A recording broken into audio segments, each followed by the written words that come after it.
Hello friends, welcome to Crazy முட்டை channel. இந்த channel நீங்கள் ஃபஸ்ட் டைம் பார்க்குறீங்கன்னா மறக்காமல் சப்ஸ்கிரைப் பண்ணி வச்சுக்கோங்க. இன்றைக்கி நம்ம என்ன ரெசிபி பார்க்க போகிறோன்னா, கடையிலலாம் இருக்கிற மாதிரி சூப்பராக சாஃப்டான பன் எப்படி செய்கிறதுன்னு பார்க்கலாம். அதுக்கு ஃபஸ்ட்டு நல்லா வெதுவெதுப்பான பால் எடுத்துக்கோங்க. அதில் இந்த ஆக்டிவ் ட்ரை ஈஸ்ட்டை சேர்த்துக்கோங்க. இப்போ இந்த ஈஸ்ட் நல்லா புளிக்கிறதுக்காக அதில் சர்க்கரை கொஞ்சம் சேர்த்துக்கலாம். இப்போ இதை லைட்டாக மிக்ஸ் பண்ணிவிட்டு ஒரு 10 மினிட்ஸ் அப்படியே வச்சிடலாம். அப்போ பார்த்திங்கன்னா இது நல்லா ஃபர்மெண்டடாக இருக்கும். ஷேக் பண்ணாமல் ஒரு இடத்துல அப்படியே மூடி போட்டு வச்சுருங்க. இதை பாருங்கள் நல்லா எப்படி புளிச்சிருக்குன்னு. இந்த மாதிரி நல்லா புளிக்கணும். மேலே அப்படியே அந்த ஈஸ்ட்டு படிஞ்சிருக்கணும். உங்களுக்கு தேவையான அளவு உப்பு போட்டுக்கோங்க. நெக்ஸ்ட்டு மைதா, சர்க்கரை இப்போ நல்லா மிக்ஸ் பண்ணிக்கோங்க.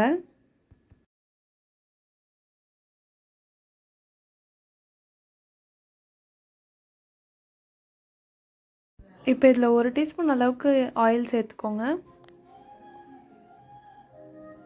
நல்லா இந்த மாவு ஒட்டாமல் வர வரைக்கும் நல்லா பிசைஞ்சிக்கோங்க. ஒரு 10 நிமிஷம்.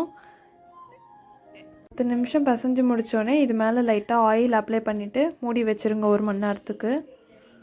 மூடி வச்சு ஒரு 55 நிமிஷத்துக்கு அப்புறம் இட்லி குக்கரில் தண்ணி ஊற்றி அதை ப்ரீஹீட் பண்ணி வச்சுக்கோங்க.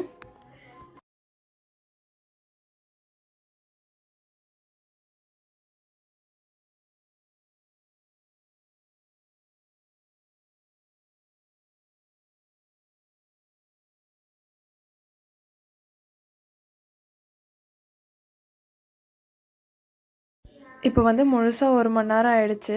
இப்போ நம்ம இதை திறந்து பார்க்கலாம். இது நல்லா உப்பிருக்கு. பாருங்கள் எவ்வளோ சாஃப்டாக இருக்குது. நல்லா புஸ்கு புஸ்குன்னு இருக்கும். இப்போ நம்ம இதை பால்ஸாக செஞ்சுக்கலாம். செஞ்சு பன் ஷேப் மாதிரி இருக்கும். அப்போ தான் அதை இட்லி ட்ரேயில் வச்சுட்டு அது மேலே ஆயில் அப்ளை பண்ணிவிடுங்க. இப்போ அதை ஒரு லிட் வச்சு க்ளோஸ் பண்ணிக்கோங்க 30 மினிட்ஸ்க்கு. இப்போ 30 மினிட்ஸ்க்கு அப்புறம் பாருங்கள் எப்படி நல்லா உப்பி இருக்குன்னு. அந்த தட்டு ஃபுல்லாக இருக்குது. இப்போ 5 மினிட்ஸ் ப்ரீஹீட் பண்ணி வச்சுருந்த இட்லி குக்கரில் நம்ம இந்த பன்னை எடுத்து வச்சிடலாம்.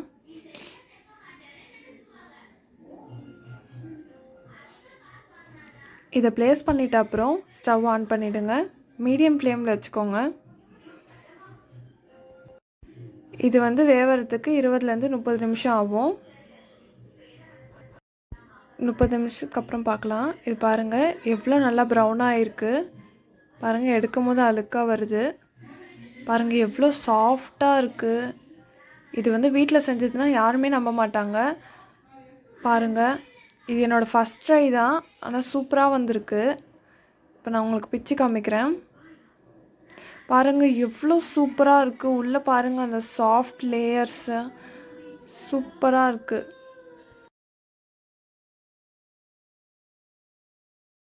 இது பாருங்கள் எவ்வளோ சாஃப்டாக ஸ்பாஞ்சியாக இருக்குது. டீ கடை பன் மாதிரி எவ்வளோ நல்லா சாஃப்டாக இருக்குது.